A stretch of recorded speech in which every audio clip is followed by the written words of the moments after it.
আপনি দেখছেন news now, আমরা জানি কোনটা খবর।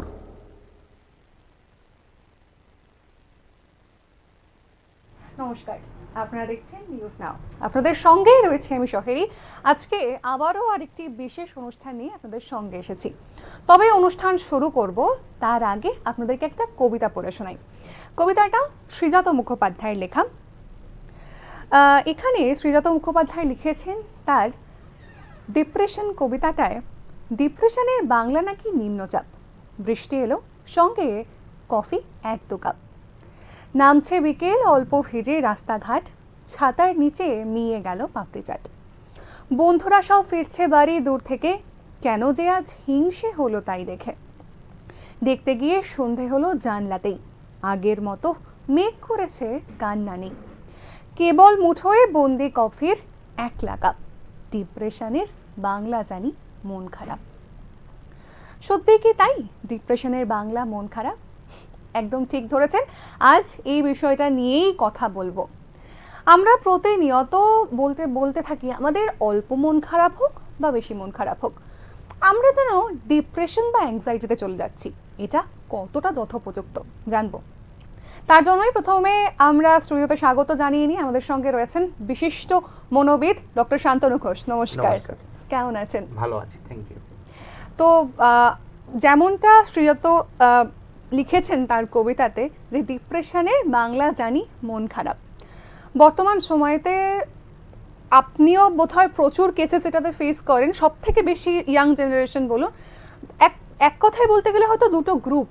একটা গ্রুপ অল্প মন খারাপই বলছে যে আমি খুব ডিপ্রেসড, সে কিছু একটা অ্যাচিভ করতে পারছে না বা যে কোনো সমস্যা হচ্ছে।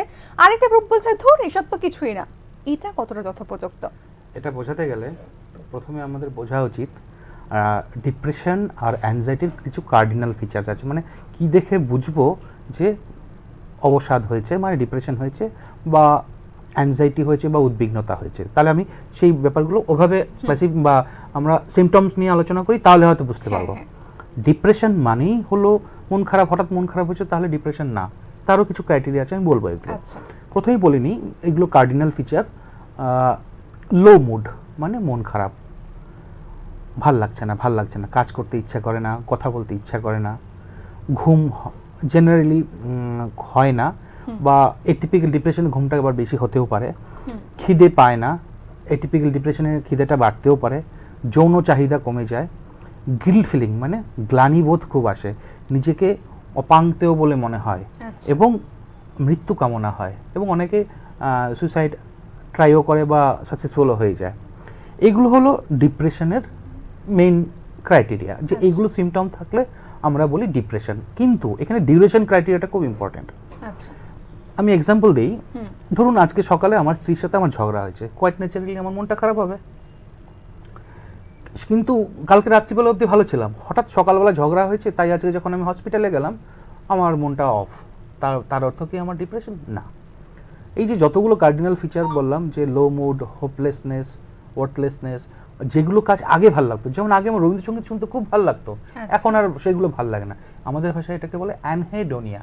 ওকে, আচ্ছা, এই অ্যানহেডোনিয়া এগুলো হলো কার্ডিনাল ফিচার। মৃত্যু কামনা, গ্লানিবোধ, পাপবোধ এগুলো আসে। তো এগুলো যদি বেশিরভাগ একটা দিনের বেশিরভাগ সময়টা থাকে, বা একটা সপ্তাহে বেশিরভাগ দিন থাকে, বা একটা মাসের বেশিরভাগ সপ্তাহ থাকে, অ্যাটলিস্ট 2 সপ্তাহ, হঠাৎ ঝগড়া হলো, মন খারাপ হলো, বকা খেলাম, মন খারাপ হলো, তার অর্থ ডিপ্রেশন নয়। যদি এই যতগুলো ফিচার বললাম সেগুলো যদি অ্যাটলিস্ট কন্টিনিউয়াসলি 2 উইকস থাকে, তাহলেই বলবো ডিপ্রেশন। এখন চলে আসি অ্যাংজাইটির কথা, উদ্বিগ্নতা। আনডিউ ওয়ারিনেস মানে অযথা অকারণে যেন অস্বস্তি ভাব, বুক দুবদুব করবে, গলা শুকিয়ে যাবে, ঘুম হবে না, ফ্রেশনেস ফিল করবে না, একটা অলওয়েজ অন দ্য গো, মানে ভালো লাগছে না, এই ব্যাপারটা থাকবে। এগুলো হলো টেনশনের। যেমন আপনি ধরে নিন পরীক্ষা আছে, একটু পরে পরীক্ষা শুরু হবে, তখন যে একটা মেন্টাল অ্যান্ড বিহেভিয়ারাল বা ইমোশনাল সিচুয়েশন, সেটাকে আমরা অ্যাংজাইটি বলি। Initially depression anxiety side by side চলে। তো আমরা কখনো এমন হয় যে প্রিডমিনেন্টলি ডিপ্রেশন না প্রিডমিনেন্টলি অ্যাংজাইটি, সেটা আমরা ক্লিয়ার কাট করতে পারি না, তখন আমরা ডায়াগনোসিস দিই মিক্সড অ্যাংজাইটি ডিপ্রেসিভ ডিসঅর্ডার। এখন কথা হলো এই ডিপ্রেশন যতগুলো কার্ডিনাল ফিচার বললাম সেগুলো সত্য, আবার ক্লাসিফিকেশন আছে, যেমন ধরুন মাইল্ড, মডারেট, সিভিয়ার। তো এগুলো মানে কিছু স্কেলস আছে, সেই স্কেলের স্কোর হিসাবে বলা হয়। তাহলে আপনি যে একটু আগে বললেন যে হঠাৎ রেজাল্ট খারাপ হয়ে গেছে, আমি ডিপ্রেশনে চলে গেছি, না, আজকে রেজাল্টটা বেরিয়েছে, আমি 1 মাস পরও যদি মানে অ্যাটলিস্ট 2 সপ্তাহ যদি আমি টানা মন খারাপ থাকে, তখন 2 সপ্তাহ পরে আমি ডায়াগনোসিস দেবো যে না, ডিপ্রেশন আছে। আচ্ছা, এই যে অ্যাংজাইটির কথা বললাম, এই অ্যাংজাইটি যে মানসিক এবং ইমোশনাল যেগুলো ফিচার্স বললাম, তার সাথেও কিন্তু কিছু শারীরিক লক্ষণ দেখা যায়। যেমন ধরুন বুক দুপ দুপ করবে, হার্ট রেট মানে পালসটা অনেক বেড়ে যাবে। আচ্ছা, তারপর ধরুন গলা শুকিয়ে যাবে, তারপর ধরুন প্রেশার মানে ব্লাড প্রেশার শুট করবে। এইগুলো ধরুন শারীরিক সিমটম। তাহলে বুঝতে হবে যে এই অ্যাংজাইটি যে মানসিক প্রবলেম, এর সাথে সাথে কিছু শারীরিক প্রবলেমও দেখা যায়। আচ্ছা, আপনি ভাবুন, আপনি ভাইবে অ্যাপিয়ার করছেন, হুম, বুকটা দুপ দুপ দুপ দুপ করছে, অবশ্যই, এটা কেন করছে? আমাদের ব্রেনে কিছু নিউরোট্রান্সমিটারস আছে। আচ্ছা, যখনই আমরা একটা সিচুয়েশনকে অ্যাসেস করি যে না, এখানে একটু আমার মানে একটু ভয় হওয়ার কথা বা তখন আমাদের ব্রেন থেকে কিছু কেমিক্যালস, অ্যাড্রিনালিন হরমোনের, আমি এই পুরো পাথরটা বলছি। প্রথম হাইপোথ্যালামাস বলে একটি জায়গা আছে ব্রেনে, একদম, ওখান থেকে কর্টিকোট্রপিক রিলিজিং হরমোন সিআরএইচ ওটা রিলিজ হয়। একদম, ওটা অ্যাক্ট করবে পিটুইটারি গ্ল্যান্ডের অ্যান্টিরেসপেক্ট মানে সামনের দিকে, ওখানে অ্যাক্ট করবে। ওখান থেকে বেরিয়ে যাবে এসিটিএইচ, অ্যাড্রিনোকর্টিকোট্রপিক হরমোন। এই অ্যাড্রিনোকর্টিকোট্রপিক হরমোন দুটো জায়গায় গিয়ে আবার অ্যাক্ট করবে। কিডনির উপরে একটা গ্ল্যান্ড থাকে, এটাকে বলে সুপ্রারিনাল গ্ল্যান্ড অর অ্যাড্রিনাল গ্ল্যান্ড। এর দুটো পার্ট, বাইরের দিককে বলে কর্টেক্স, ভিতরের দিককে বলে মেডুলা। এই যখন কর্টেক্সে অ্যাক্ট করে তখন ওখান থেকে কর্টিসল আসে। Cortisol means steroid. তাহলে একটা জিনিস মনে রাখবেন, যখনই আমরা স্টেরয়েড নিই আমাদের বডির ইমিউনিটি কমে যায়। যেই বাচ্চাটা সবসময় টেনশন থাকে, আপনি আপনার ছোটোবেলা ক্লাসের যেই ছেলেপেলেগুলো খুব টেনশনে থাকতো সবসময়, ওদের প্রায় আজকে পেট খারাপ, কালকে হাঁচি, পরশুদিন জ্বর, এগুলো থাকবে। তার কারণটা হচ্ছে পারসিস্টেন্টলি ওদের মধ্যে কর্টিসল, ওদের ব্লাডে কর্টিসল লেভেলটা বেড়ে থাকতো। সেই কর্টিসলের জন্য কি হয়, বডি ইমিউনিটি নেমে যায়, ইনফেকশন হয়। আর এই যে এসিটিএ যখন ওই অ্যাড্রিনাল গ্ল্যান্ডের মেডুলা মানে ভেতরের দিকে অ্যাক্ট করবে, তখন ক্যাটেকোলামাইন রিলিজ হয়। ক্যাটেকোলামাইন মানে এপিনেফ্রিন, নরএপিনেফ্রিন, একে অ্যাড্রিনালিন, নরএড্রিনালিনও বলে। এটা গিয়ে যখন হার্টে অ্যাক্ট করবে তখন হার্টের পাম্পিং বেড়ে যাবে।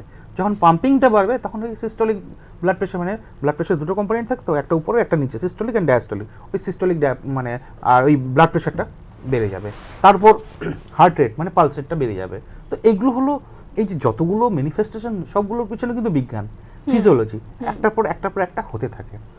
তো এগুলো হলেই জীবন শেষ তা কিন্তু নয়। প্রথমত আমরা পেট ব্যথা হলে বুঝতে পারি আমার পেট ব্যথা হয়েছে, ডাক্তারের কাছে যেতে হবে, এটা কিন্তু এক ধরনের মনের ব্যথা। তো বেশিরভাগ ক্ষেত্রে দেখা যায় আমাদের অজ্ঞতার জন্য এই মনের ব্যথাটা বুঝতে পারি না। কিন্তু সবসময় আমি মানে সব জায়গাতে একই কথা বলি যে এই রোগের যদি সঠিক নিরূপণ এবং সঠিক সময় হয় তাহলে সুরাহা বেশি পাওয়া মানে রেজাল্ট মানে এন্ড রেজাল্টটা ভালো হয়। এটার সঙ্গেই আমি বলি যে কিছু স্টিরিওটাইপস তো আমাদের সোসাইটিতে রয়েছেই, যেমনটা আমি আপনাকে শুরুতেও বলছিলাম যে ওই একদল বলছে আর আরেক দল বলছে ধুর তোমার কিছু হয়নি, তোমার মনটা খারাপ হয়েছে বা তুমি ডিপ্রেশনে রয়েছো, এটাকে এমনভাবে অনেক সময়তে দেখানো হয় যাতে তুমি খুব ভীরু, মানে তোমার মন খারাপ কি করে হতে পারে, তুমি একটা বয়স হয়ে গেছে, তোমার কেন মন খারাপ হবে।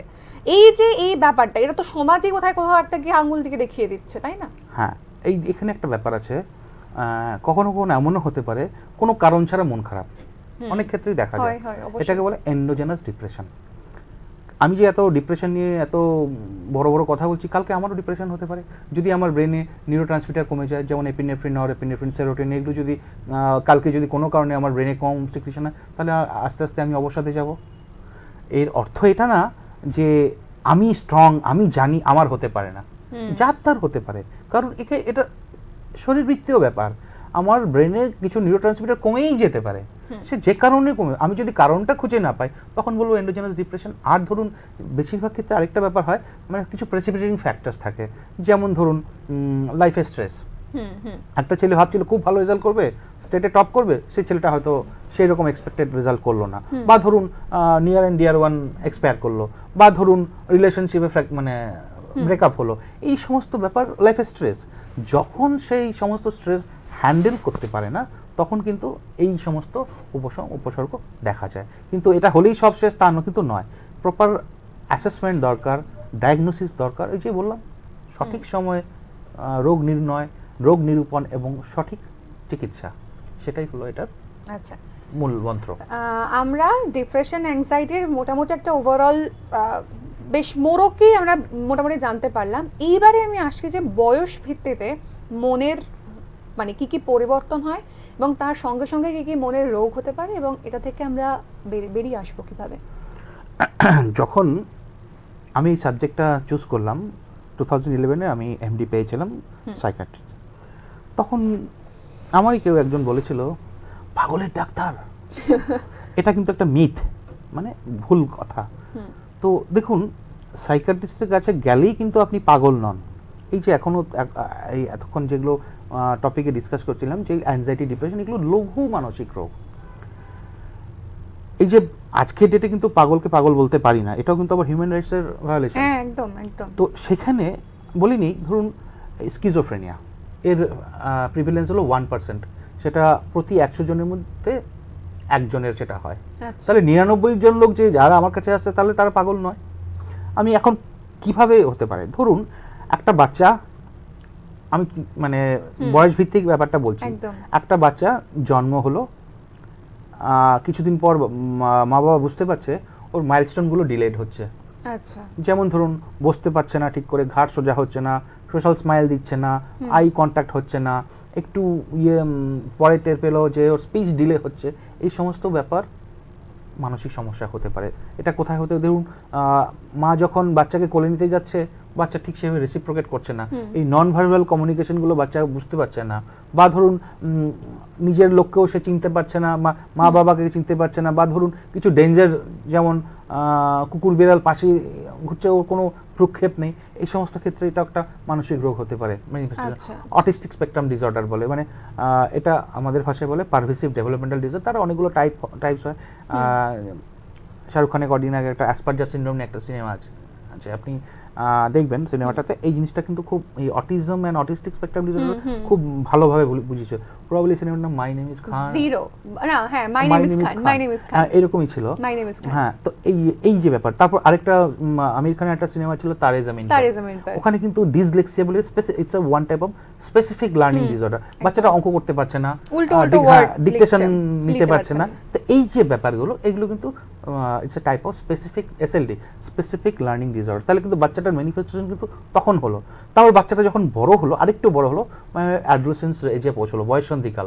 ছেলে হলে কিছু রকম মনের পরিবর্তন, তখন মানে শারীরিক পরিবর্তন হবে, মানসিক পরিবর্তন হবে। একটা যদি মেয়ে, আমি এই জায়গায় আমি অনেক জায়গায় কথাটা বলেছি, আবার বলছি, ধরুন 9 বছর মানে 7 ইয়ার্স টু 11-12 ইয়ার্স অব্দি আজকাল ইয়েতে মানে পিউবার্টিতে পৌঁছায় মেয়েরা।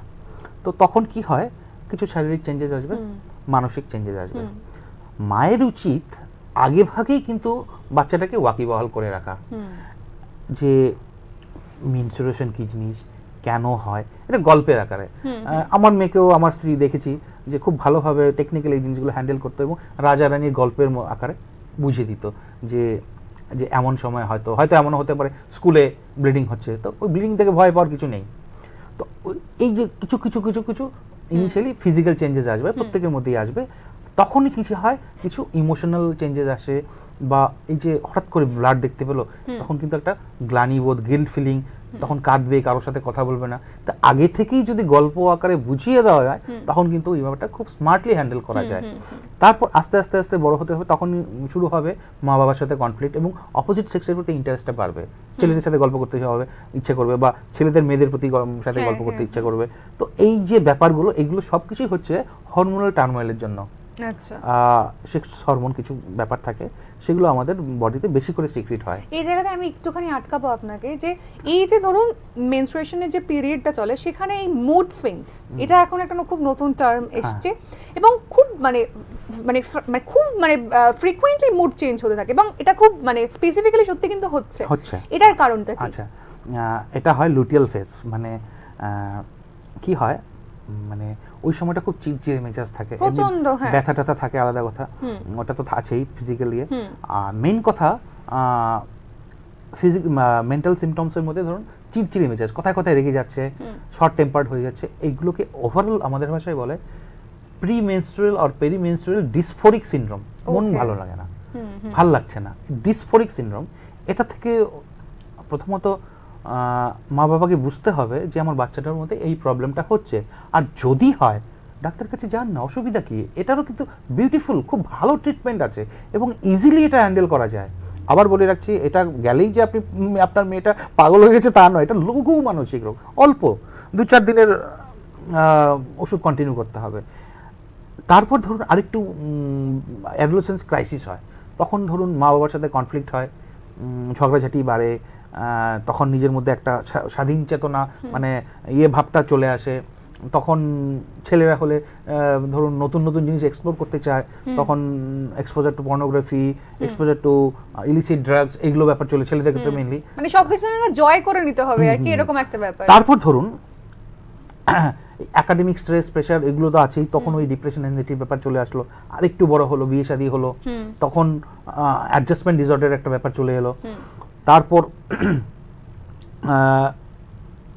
মা হলো, মা হওয়ার পর তখন আবার কি হতে পারে, অনেক সময় আমরা প্রায়ই পাই ব্যাপারগুলো যে বাচ্চা ডেলিভারির পর কিছু মানসিক সমস্যা হয় মহিলাদের, আইদার একটা কনসেপ্ট হচ্ছে পোস্টপার্টাম ব্লু বা ডিপ্রেশন, বাচ্চা জন্মের পর আবার ওই হরমোনাল টার্মোনালের জন্য মা ডিপ্রেশনে যায়, বা আরেকটা ব্যাপার হতে পারে পোস্টপার্টাম সাইকোসিস। পোস্টপার্টাম মানে জন্মের পর, মানে 6 উইকস অবধি যদি সাইকোসিস, মানে আবার ওই শব্দটা চলে আসছে যে উল্টোপাল্টা কথা বলছে, আবল তাবল কথা বলছে, সন্দেহ করছে, নিজের বাচ্চাকে বলছে এটা আমার বাচ্চা, তো একটা কনফ্লিক্ট, মানে অ্যাপ্রোচ কনফ্লিক্ট একটা আসছে, তখন যদি উইদিন 6 উইকস হয় তাহলে বলতে হবে পোস্টপার্টাম সাইকোসিস। তো এই যে ব্যাপারগুলো আমি কিন্তু মানে বয়সের সাথে সাথে সাথে সাথে এগিয়ে যাচ্ছি। তারপর ধরুন এগুলো ওভার হয়ে গেল, তারপর হাজবেন্ডের সাথে কনফ্লিক্ট, অ্যাডজাস্টমেন্ট প্রবলেম, ম্যারিটাল ডিসহারমোনি, তারপর সেক্সুয়াল ডিসফাংশন, এই ব্যাপারগুলো থাকে। আর মহিলাদের মধ্যে আরেকটা ব্যাপার চলে আসছে যে যৌনতার প্রতি অনীহা। এই যৌনতার প্রতি অনীহাটাও কিন্তু মানে রিলেশনশিপে প্রবলেম, মানে হেলদি ম্যারিড লাইফের মানে এগেনস্টে থাকে এগুলো। তারপর ধরুন আরেকটু উপরে যেতে থাকলো, তখন ধরুন এই স্মৃতিভংশতার ব্যাপার, মানে জেনারেলি আমরা যেটা বলি যে 65 বছরের আগে যদি মানুষের ভুলে যাওয়ার ব্যাপারে, তখন বলে আর্লি ডিমেনশিয়া, 65 বছরের পরে হলে তখন বলি লেট ডিমেনশিয়া, তারপর ওই আলজাইমার ডিজিজ, মানে ডিমেনশিয়া একটা পার্ট, এগুলো এইভাবে ডিফারেন্ট এজে এই ব্যাপারগুলো আসে। তাহলে দেখা যাচ্ছে শুধু পাগল ওই সাইকিয়াট্রিস্টের কাছে যেতে হয় না, লঘু মানসিক রোগের জন্যও কিন্তু সাইকিয়াট্রিস্টের কাছে যেতে হয়। আর এটা সম্পূর্ণ ভুল যে সাইকিয়াট্রিস্টের কাছে গেলেই পাগল মানে বদনাম হবে, লোকে কটু কথা বলবে, এটা একেবারে ভুল কথা, মিথ। এটা মনে রাখবেন এটা আপনারা। মানে আচ্ছা, আপনার কি মনে হয় না যে এই যে মানে কোনো মানসিক সমস্যা হলে সাইকিয়াট্রিস্টের কাছে যেতে হবে, আমার মনটা খারাপ হচ্ছে একটা দীর্ঘ সময় ধরে, আমি নিজে কোনোভাবেই এটার সঙ্গে কোপ আপ করতে পারছি না, আমাকে সাইকিয়াট্রিস্টের কাছে যেতে হবে, আমাকে অন্য কারোর কাছে একটা হেল্প নিতে হবে, এই সোসাইটি আমাদেরকে এই পাথটাই তৈরি করে দিচ্ছে না, আপনার কি মনে হয়? অ্যাবসলিউটলি।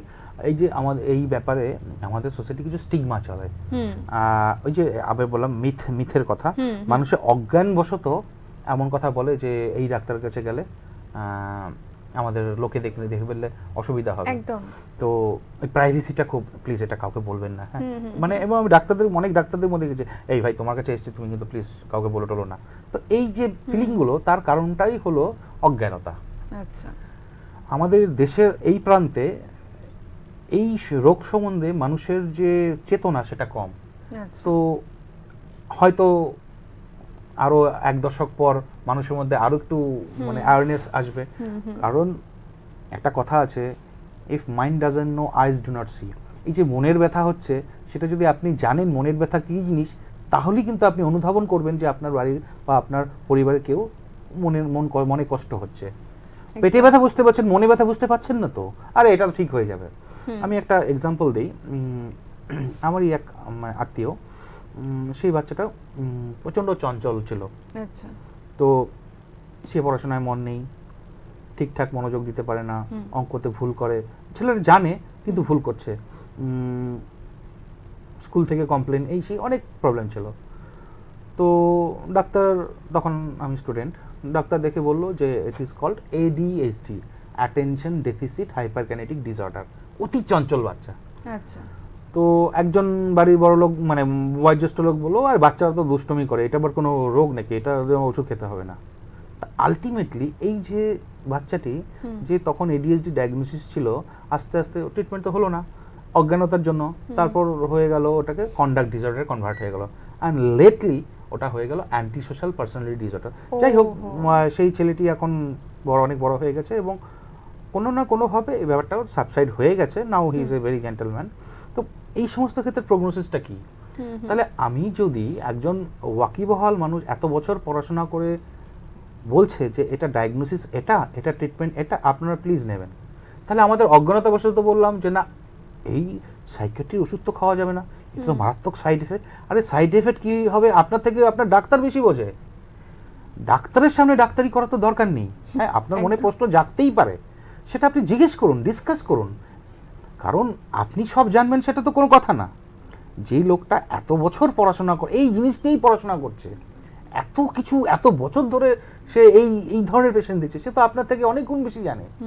আপনার মনে প্রশ্ন আসতেই পারে যে হ্যাঁ, বাচ্চারা তো দুষ্টমি করবেই, তাই বলে কি ওষুধ খেতে হবে? এই প্রশ্ন ডাক্তারকে জিজ্ঞেস করুন, রাদার বাচ্চাটাকে ওষুধ খাওয়া থেকে বিরত থাকেন। আলটিমেটলি যখন আর দেরি হয়ে যাবে তখন আর কিচ্ছু করার নেই, তখন বুঝুন ছেলে তখন নেশা করবে, মিথ্যে কথা বলবে, লোককে কষ্ট দিয়ে হ্যাপি হবে, অ্যানিমেল ক্রুয়েলটি থাকবে, হিউম্যান ক্রুয়েলটি ওর মধ্যে ডেভেলপ হবে, তখন ভালো হবে। তো এই জন্য ব্যাপার বলি যে আপনি জানার চেষ্টা করুন, কারণ জানার তো অন্ত নেই, আর যে জানে তার প্রতি একটু আস্থা রাখুন, তাই তো? একদম একদম। হিউম্যান ক্রুয়েলটির একটা কথা বললেন, মানে kind of animal cruelty, human cruelty. Animal cruelty মানে ধরুন এই যে কুকুর বেড়ালকে প্রচন্ডভাবে বেধড়ক মারপিট করবে, বা ধরুন হিউম্যান ক্রুয়েলটি মানে ধরুন স্ত্রীকে মারবে। হ্যাঁ, আমি এই জায়গাতেই আপনার কাছে আসছি, তো ডোমেস্টিক ভায়োলেন্সটা আবার চলে আসছে। একদম একদম। রাজ্যে আমি মানে পাস্ট কয়েকটা রেকর্ডস যদি আপনাকে দেখাই, যে লাগাতার স্বামী স্ত্রীকে খুন করছে, স্ত্রী স্বামীকে খুন করছে, হয়ে যাচ্ছে মানে পরপর। এই বিগত এই গোটা ধরুন মে মাসে এরকম 4টে ইনসিডেন্টের কথা আমি গোটা রাজ্য জুড়ে আপনাকে এক্সাম্পল দেখাতে পারি। এই মেন্টালিটিটা আসে কিভাবে? দেখুন, এই যে হঠাৎ করে রাগ হয়েছে, ইম্পালস কন্ট্রোল ডিসঅর্ডার, তো কি হয়, সাডেনলি রাগটা উঠে গেল, ভেরি ট্রিভিয়াল থিং, একটা ছোট্ট আমার রান্নাটা পছন্দ হয় না, পাট করে রাগ উঠে গেল, রাগ উঠে একদম। তো ওই জায়গাটাতে আমাদের হলো সংযম, মানে রেজিলিয়েন্স বাড়াতে হবে। এবং যদি কারোর মধ্যে এই ছোট ছোট ব্যাপারের জন্য অ্যাঙ্গার আউটবার্স্ট বেশি হচ্ছে, তাহলে ডিসকাস করুন প্রফেশনালের সাথে, ডাক্তারের কাছে যান, কথা যে আমার যে এত রাগ হচ্ছে ছোট ছোট ব্যাপারে, কিন্তু আমার গিল্ট ফিলিং হচ্ছে যে এটা যদি না করতাম তাহলে তো হতো। বা অনেক সময় দেখবেন বাবা তার বাচ্চাকে দুম করে মেরে দিল, ছোট্ট ব্যাপারে। হ্যাঁ, এটা তো কথা ঠিকই যে হিউম্যান মাইন্ড একটা সময় সহ্যের সীমা ক্রস করে গেল, দিস ইজ নর্মাল ফেনোমেনা। কিন্তু ছোট ব্যাপারে কিছু ওর আগে দিল চর, এই যে ক্রুয়েলটি এখান থেকে জন্মায়। আর বাচ্চারা যদি ছোটবেলা থেকে এরকম ফিজিক্যাল অ্যাবিউজ হয়, মেন্টাল অ্যাবিউজ হয়, দেন পরে ভবিষ্যতে প্রবলেম হবে। আচ্ছা, ক্রুয়েলটির কথা আমরা শুনলাম। আরও একটা বিষয় যেটা আসে, যারা সমাজ বিরোধী, ধরুন কোনো আসামি বা খুনি বা রেপিস্ট আমরা যেটা বলি, সেটা ধরুন 60 বছরের ষাটোর্ধ্ব মহিলাকেও অনেক সময়তে রেপড হতে হচ্ছে, আবার কখনো 6 বছরের শিশুকেও রেপড হতে হচ্ছে। এবং যখন এটা হচ্ছে, এবং আমরা এটা কথা একটা বলি যে নারী পুরুষ কিন্তু নির্বিশেষে রেপ হয়, এই যে ধারণাটা, এই ধারণাটাই আমাদের মানে দেশে এখন হয়তো অতটা স্পেসিফিক হয়নি, যে শুধু আমাদের এখন একটা ইয়ে আছে যে শুধুমাত্র নারীরাই রেপ হচ্ছে, পুরুষরা হচ্ছে না। এই যে এই আর একটা থট, এটা কোত্থেকে? দেখুন, এই যে আপনি একটা কথা বললেন যে একটা শিশুকেও রেপ করতে ওরা ইয়ে হচ্ছে না, আর একটা বৃদ্ধাকেও রেপ করতে ইয়ে হচ্ছে না, এই যেটা যে অ্যান্টি বিকৃত মস্তিষ্ক, এই যে ব্যাপারটা কি হলো, অ্যান্টি সোশ্যাল পার্সোনালিটি ডিসঅর্ডার যাদের থাকে, মানে ব্যক্তিত্বের সমস্যা। অ্যান্টি সোশ্যাল পার্সোনালিটির লক্ষণগুলো হলো এই যে বললাম যে অ্যানিমেল ক্রুয়েলটি থাকবে, হিউম্যান ক্রুয়েলটি থাকবে, এবং অন্যকে কষ্ট দিয়ে ব্যথা দিয়ে সে আনন্দ পাবে, এবং তার প্রিভিয়াস ভুল থেকে সে কিন্তু শিক্ষা নেবে না, যে he will go on continuing the same mistakes. এই যে ধরুন এই নির্ভয়া কাণ্ডটা, একদম এই নির্ভয়া কাণ্ডটার কথায় যদি কয়েক বছর ফ্ল্যাশব্যাকে চলে মানে পিছন দিকে চলে যায়, সেই দিন যে ঘটনাটা ঘটেছিল সেটা কিন্তু under the influence of alcohol হয়েছিল। আচ্ছা আন্ডার দ্য ইনফ্লুয়েন্স, এবং ছেলে ওই মানে ওই তখনকার অ্যাডোলেসেন্ট ছেলেপেলেগুলো ওই হিনিয়াস অ্যাক্ট করার আগে কিন্তু they were expose to pornography. Okay মনে রাখতে হবে alcohol is seen as depressant, মানে আমাদের সেন্ট্রাল নার্ভাস সিস্টেমকে অ্যালকোহল ডিপ্রেস করে রাখে। কিন্তু অল্প ডোজে অ্যালকোহল মানে ইনিশিয়াল কি হয়, ওটা এক্সাইটেটেড নিউরোট্রান্সমিটার গ্লুটামেট সিক্রেট করে। তখন দেখবেন অনেক সময় লক্ষ্য করবেন যে অল্প একটু নেশা করেছে সে ইংরেজিতে কথা বলছে, হ্যাঁ আর যখন খুব বেশি নেশা করে তখন কারোর সাথে কথা বলে না, চুপ করে ঘুমিয়ে পড়ে, বিকজ সিএনএস ডিপ্রেস হয়ে গেছে। কিন্তু এই যে যখন হিনিয়াস একটা হয়েছিল নির্ভয়া কাণ্ডে, তারা কিন্তু অল্প অল্প প্রত্যেকেই অ্যালকোহল নিয়ে নিয়েছিল। ওই সময়টা ওদের বিবেচনা, ওদের যেটা মানে এটা সঠিক এটা বেঠিক সেগুলো ছিল না, তখন ইম্পালসিভ হয়ে ওরা এই কাজটা করেছিল। ওদের মধ্যে পার্সোনাল ডিসঅর্ডার ছিল কিনা দ্যাট আই ডোন্ট নো, একজন বা দুজন বোধহয় সুইসাইডও করেছিল গ্লানি থেকে, মানে গিল ফিলিং থেকে এই ব্যাপারটা করেছিল। তো এই জিনিসটা বুঝতে হবে যে ইম্পালস কন্ট্রোল ডিসঅর্ডার থেকে অনেক সময় সেটা হয়। আরেকটা কথা, এই যে ধরুন এই যে সিগমন্ড ফ্রয়েডের কথায় যদি আসি, আমাদের কিন্তু ইড ইগো সুপার ইগো বলে আমাদের মাইন্ডের কতগুলো পার্ট। ইড মানে হলো ধরুন আমি এখানে মিষ্টি দেখতে পেয়েছি, ইস এখনই আমার মিষ্টিটা খেতে হবে, দ্যাট ইজ দ্য ইড। ওকে আমি আমার সুপার ইগো যেটা মানে আমার কনসায়েন্স, আমার ছোটবেলা থেকে আমার মা বাবা শিখিয়েছে দেখো এটা অন্যের জিনিস, কাউকে জিজ্ঞেস না করে এই জিনিসটা কাজটা করো না, আমার কনসায়েন্স সেটা বাধা দেবে না, এটা করো না, that is our super ego.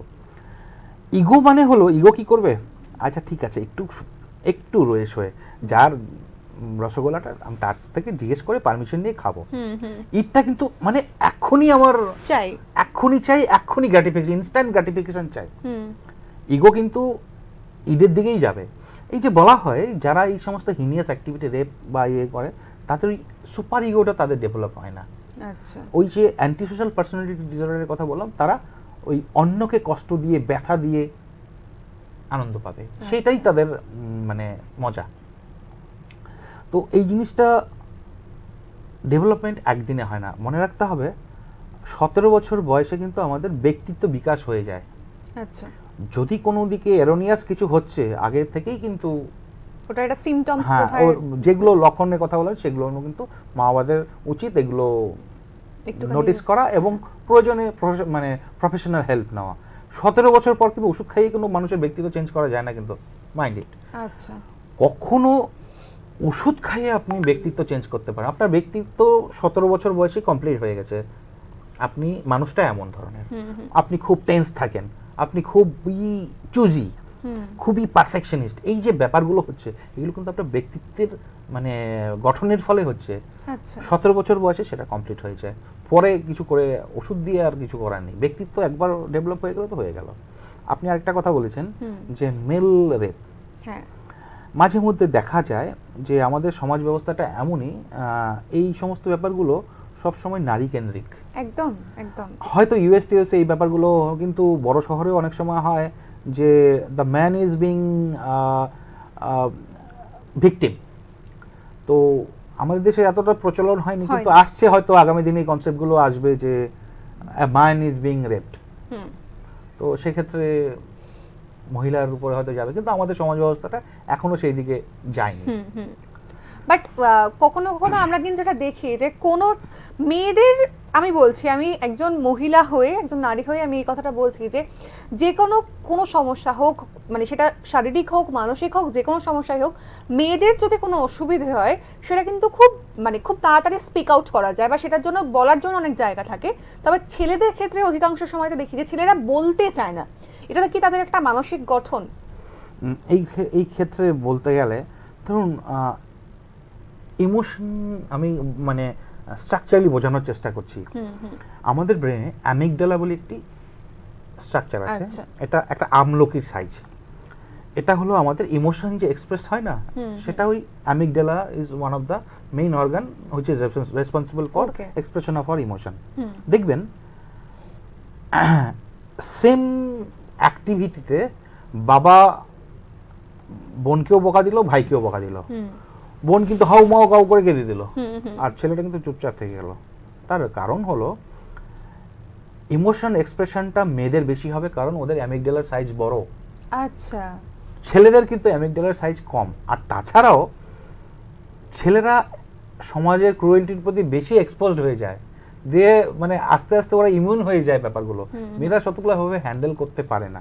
আর তাছাড়াও আমাদের সবসময় আমাদের সমাজে নিয়েও আমরা নারীদের প্রতি একটু বেশি মানে অনেকটা স্পর্শকাতর, তো একদম। সেজন্যই হয়তো ওই যে এই ক্রাইম টাইম যেগুলো কথা বলছেন ওদের ক্ষেত্রে বেশি আমাদের চোখে পড়ছে। হুম হুম হুম আর যেহেতু সমাজের চিন্তাভাবনা ছেলে কেন্দ্রিক নয় বা পুরুষ কেন্দ্রিক নয়, যে চিন্তাভাবনাগুলো, তাহলে বেশিরভাগ ক্ষেত্রে ধরে যাওয়া যায় এই সমস্ত ক্রাইম ছেলেরাই করে, মেয়েরা কোনো কিছু করতে পারে না। একদম।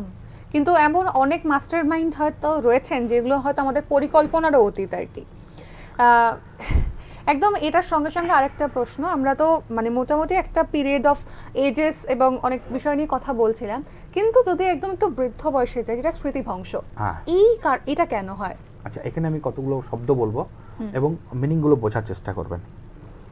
Dementia, amnesia. অ্যামনেশিয়া মানে হলো শুধু মেমোরি লস, ডিমেনশিয়া মানে হলো মেমোরি লস প্লাস কগনিটিভ ফাংশনে আরও কিছু অ্যাসপেক্টস, যেমন ধরুন এক্সিকিউটিভ ফাংশন। এক্সিকিউটিভ ফাংশন মানে আমি ডিসিশন মেকিং বা ওরিয়েন্টেশন, কনসেন্ট্রেশন, এই সবগুলো এফেক্টেড হবে। এর সাথে বিহেভিয়ারাল অডিটিস থাকতেও পারে, নাও পারে। আমি এক্সাম্পল দিয়ে বোঝাই, তাহলে বোঝাতে হেল্প হবে। শুধু আপনি কালকে রাত্রে কি হয়েছে কিছু মনে করতে পারছেন না, বা ধরুন হঠাৎ করে মাথায় চোট পেলেন, কিভাবে হলো আপনি মনে করতে পারছেন, that is only amnesia. Dementia মানে হলো সে তো মনে করতে পারছেই না, বরং উল্টোপাল্টা কথা বলছে, লোকজনকে চিনতে পারছে না, আবল তাবল কথা বলছে, অঙ্ক করতে পারছে না, টাকার হিসাব করতে পারছে না, এইগুলো হলো ডিমেনশিয়ার লক্ষণ। এখন অনেক ধরনের ডিমেনশিয়া হতে পারে, আপনারা হয়তো নাম শুনেছেন আলজাইমার ডিজিজ, এটা হলো প্রোটোটাইপ। মেইন ব্যাপার ডিমেনশিয়াটা বোঝাতে গেলে আলজাইমার ডিজিজটা বোঝাতে হয়। আমি যদি একটু কম্পিউটার দিয়ে বোঝাই তাহলে হয়তো আপনাদের বুঝতে সুবিধা হবে। ধরুন আপনি কম্পিউটারে কিছু টাইপ করছেন, সেভ করেননি, কিন্তু এই লেখাটা কোনো একটা মেমোরিতে তো লেখা থাকছে, কোথায় থাকছে? ওটা শর্ট টার্ম মেমোরি, আমাদের কম্পিউটারের শর্ট টার্ম মেমোরি, এটাকে বলে প্রিফ্রন্টাল কর্টেক্স। কোথায় থাকে প্রিফ্রন্টাল কর্টেক্স? এটা হলো আমাদের কপালের জাস্ট পেছন দিকটা, সেটা হলো ফ্রন্টাল লোব। মানে আমাদের ব্রেনে অনেকগুলো লোব থাকে, তো এই ফ্রন্টাল লোব। তো প্রিফ্রন্টাল কর্টেক্স মানে হলো একদম সামনের দিকের অংশ, সেই অংশটা আমাদের শর্ট টার্ম মেমোরি। এই কম্পিউটার যেটা বলছিলাম যে শর্ট টার্ম মেমোরিটা হলো র্যাম, র্যান্ডম অ্যাক্সেস মেমোরি। যখনই আমি সেভ করলাম ডেটাটা, তখন কিন্তু চলে গেল সেটা হার্ড ডিস্কে। হার্ড ডিস্কে মানে হলো ওটা পার্মানেন্ট মেমোরি, পরে আমি রিট্রাইভ করতে পারবো ওই ডেটাটা। আমাদের ব্রেনেও ধরুন আপনার নাম সোহেলি, সরি, তো এই যে নামটা আপনি কি খুব মনে করতে হচ্ছে আপনার নামটা কি, বা আপনার বাবার নাম কি মনে করতে হচ্ছে না, কারণ আপনার এত বছরে আপনি মিলিয়ন টাইম সেটা আপনি বলেছেন। তো এই নামটা আপনার কিন্তু হার্ড ডিস্ক থেকে আসছে। হার্ড ডিস্কটা কোথায়?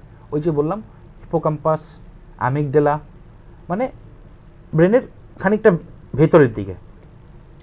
তো ব্যাপারটা কি হয়, এই যে সময়ের সাথে সাথে আমাদের ব্রেনে অজস্র মানে সাইনেপস হয়। সাইনেপস মানে হলো একটা নিউরন আরেকটা নিউরনের জাংশন পয়েন্ট। ডেনড্রাইটস মানে এই মানে নিউরনের স্ট্রাকচারের এক্সন, ডেনড্রাইট, এইগুলোতে অ্যাট্রফি হয়ে যায়। অ্যাট্রফি মানে হলো ছোট হয়ে যায়। আর আমাদের ব্রেনে দেখবেন অনেকগুলো গর্ত থাকে, সেই গর্তগুলো ভরাট হতে থাকে, হার্ড ডিস্কটা ফুল হতে থাকে, মানে ওটাও সাইজ ছোট হতে থাকে। তো ব্যাপারটা হলো এরকম, যখন সামগ্রিকভাবে ব্রেনটা ছোট হয়ে যেতে থাকে, হার্ড ডিস্কের সাইজ কমতে থাকে, তখন আস্তে আস্তে আমাদের স্মৃতিভ্রংশতা স্টার্ট হয়। এবং এর সাথে সাথে কিছু ব্যবহারগত প্রবলেম আসে। দেখবেন ইনিশিয়াল ফেজ অফ ডিমেনশিয়া সন্দেহ প্রুফ হয়ে যায়। কেউ এসছে, কেন এসছে, কী জন্য এসছে, কি নিয়ে যাবে, কি চুরি করে নেবে, এই ব্যাপারগুলো থাকে। তাহলে এই যে প্যারানয়েড ফিলিং, কেউ বুঝি আমাকে ক্ষতি করতে এসছে, তো এইগুলোকে ওভারঅল মানে অ্যাজ এ হোল সবগুলোকে বলা হয় BPSD, behavioural and psychosocial dysfunction in dementia. আরও কিছু ডিমেনশিয়া থাকে, যেমন ধরুন Lewy body dementia, then thyroid মানে ডেফিসিয়েন্সি থেকেও ডিমেনশিয়া হতে পারে, বা ধরুন দেখবেন যাদের ক্রনিক কিডনি ফেলিয়ার আছে, যারা হেমোডায়ালিসিস করে কিছু বছর পর তাদের স্মৃতিভ্রংশতা হচ্ছে। তার কারণ হচ্ছে এই যে ডায়ালিসিসে যেই ফ্লুইডটা ইউজ হয় সেটাতে অ্যালুমিনিয়াম থাকে, সেই অ্যালুমিনিয়াম ব্রেনে ডিপোজিট হয়ে যায় এবং এই যে প্রসেস অফ ডিমেনশিয়া মানে এই ব্রেনটা ছোট হওয়ার প্রসেসটা ইনিশিয়েট করে দেয়, ওখান থেকেও ডিমেনশিয়া হতে পারে। তাহলে ডিমেনশিয়া হলে কি সব শেষ? না। অনেক সময় পেশেন্টরা জিজ্ঞেস করে, ডাক্তারবাবু আমরা ভালো হয়ে যাবো তো? আমি একটা কথাই বলি, দেখুন যতটুকু ভুলে গেছে, যতটুকু ধ্বংস হয়ে গেছে সেটা ওষুধ দিয়ে আসবে না, কিন্তু যেই গতিতে ধ্বংস হচ্ছে সেই গতিটা কিন্তু কমানো যেতে পারে। তাহলে কি করতে হবে? শুধু কি ওষুধ খেতে হবে? না, এখানে আমি বলি যে এখানে তিনজনের রোল আছে, ডাক্তারের রোল আছে, পেশেন্টের নিজের রোল আছে এবং ফ্যামিলি মেম্বার্সের রোল আছে। আমি এই যে এটাকে এই যে তিনজনের যে ট্র্যাড, এই যে ট্রিটমেন্ট মানে এই যে ট্রিটমেন্টের যে প্ল্যানে এই তিনটে লোককে চাই, ডাক্তারকে চাই, পেশেন্টকে নিজেকে চাই এবং বাড়ির লোককে চাই। আমি আরেকটা কথা বলি সবসময়, রিওরিয়েন্টেশন প্রোগ্রাম। যেমন ধরুন আজকে বৃহস্পতিবার, আজকে এত তারিখ, অমুক মাস, এই জিনিসটা মনে করে দিতে হবে। তারপর ধরুন বড় বড় ক্যালেন্ডারে বড় বড় করে ডিজিটগুলো লেখা থাকবে এবং মার্কিং করা থাকবে যে আজকে এত তারিখ, সে মনে করতে পারবে। ধরুন টয়লেটে যাওয়ার রাস্তাতে মানে ডিরেকশন অ্যারো দেওয়া থাকবে, এই দিকে টয়লেটে যেতে হবে, ওই দিক দিয়ে আসতে হবে। আরেকটা কথা বলি, রিওরিয়েন্টেশন প্রোগ্রামে অনেক সময় কারো পুরনো ফটো অ্যালবাম থাকে, সেই অ্যালবামটা মাঝে মধ্যেই খুলে দেখা যায়, মা বা বাবা এই আমাদের এই আত্মীয়ের নাম, ওর বাড়ি অমুক, অমুকের ছেলে, অমুক অকেশনে আমরা একত্রিত হয়েছিলাম, এই সব ফ্রিকোয়েন্টলি দেখতে হবে, মানে করাতে হবে। তারপর ধরুন কারো বিয়ের সিডি থাকে বাড়িতে, ফ্রিকোয়েন্টলি এগুলো চালাতে হবে এবং মনে করেই দিতে হবে। অনেক সময় বলা, আমি এটাও বলি যে মিউজিক থেরাপির একটা রোল আছে। আচ্ছা, যেমন ধরুন এই পেশেন্টটি আগে রবীন্দ্রসঙ্গীত খুব ভালোবাসতো, এখন সে রবীন্দ্রসঙ্গীত কিছুই সব ভুলে গেছে, তাহলে তাকে মানে প্রায় দিনই উচিত রবীন্দ্রসঙ্গীত শোনানো, কারণ শোনাতে শোনাতে হয়তো মনে পড়বে কিছুটা। তো এই যে জিনিসগুলো খুব ধৈর্য সহকারে করতে হবে, হঠাৎ করে ইয়ে করব। আরেকটা কথা, অনেক বাড়িতেই দেখা যায় যে ড্রয়িং রুমে খাটটা এইদিকে আছে, টিভির ওই দিকে আছে, 2 মাস পরে চেঞ্জ করে দিল, ওরিয়েন্টেশনটা পুরোটা ঘুরিয়ে দিল। যখন এমনটা করবে তখন কিন্তু পেশেন্টের জন্য একটা ডিসকমফোর্ট, সে চিনতে পারবে, নিজের ঘরটাকে চিনতে পারবে না। এই জিনিসগুলো থেকে বিরত থাকা উচিত। আরেকটা কথা বলি যে কেয়ারটেকার, ফ্রিকোয়েন্টলি কাজের লোক চেঞ্জ করলে চলবে না, কেয়ারটেকার চেঞ্জ করলে চলবে না, যে ওনাকে কেয়ার করছেন সেই যেন কম করে। আদারওয়াইজ কি হবে, নতুন লোককে যখন পাশে দেখবে তখন ওর মধ্যে প্যারানোয়েড ফিলিং চলে আসবে, একটা মানে রেস্টলেসনেস চলে আসবে। এই জিনিসগুলো আপনারা মনে রাখবেন। মানে এল্ডারলি পিপুলকে যখন এই যে কগনিটিভ ইম্পেয়ারমেন্ট হচ্ছে বা ডিমেনশিয়া হচ্ছে, তখন কিন্তু এই জিনিসটা খুব মাথায় রাখতে হবে। আচ্ছা, আরেকটা বিষয়, আপনার একটা কথা থেকে আমার মনে পড়লো, আপনি নামের কথাটা আমাকে বললেন যে আমাকে আমার নাম মনে করতে হয় না। অনেক সময় তো আমি দেখেছি এই টেন্ডেন্সিটা বহু মানুষের ক্ষেত্রে আসে, আচমকাই অন্য কিছু চিন্তা করতে করতে নিজের নামটা বহুবার ধরে লিখছে, আয়নাতে গিয়ে বারবার নিজেকে দেখছে, বারবার নিজের ছবি দেখছে। এই যে নিজের প্রতি যে একটা এই ভীষণ রকমের আকৃষ্ট হয়ে যাওয়া, এই ব্যাপারটা কি কখনো কখনো আমাদের মানসিক কোনো সমস্যার সৃষ্টি করতে পারে? নিজেকে নিয়ে যে এত আমার মনে হচ্ছে না এই মুহূর্তে, আমি ঠিক মনে করতে পারছি না এরকম ব্যাপার কিছু আছে কিনা। আমার মনে হয় না সেরকম কিছু থাকতে পারে, কারণ নিজের প্রতি কারো ভালোবাসা হতেই পারে। আমার চেহারাটা কেমন, আমার বারবার একটু মনে হয় একটু আয়নাতে গিয়ে দেখি, হ্যাঁ এক্সেসিভ আয়নাতে গিয়ে আমার নাকটা বেঁকা হয়ে গেছে, বারবার গিয়ে না, তখন এটা অবসেশনে চলে যেতে পারে। হ্যাঁ,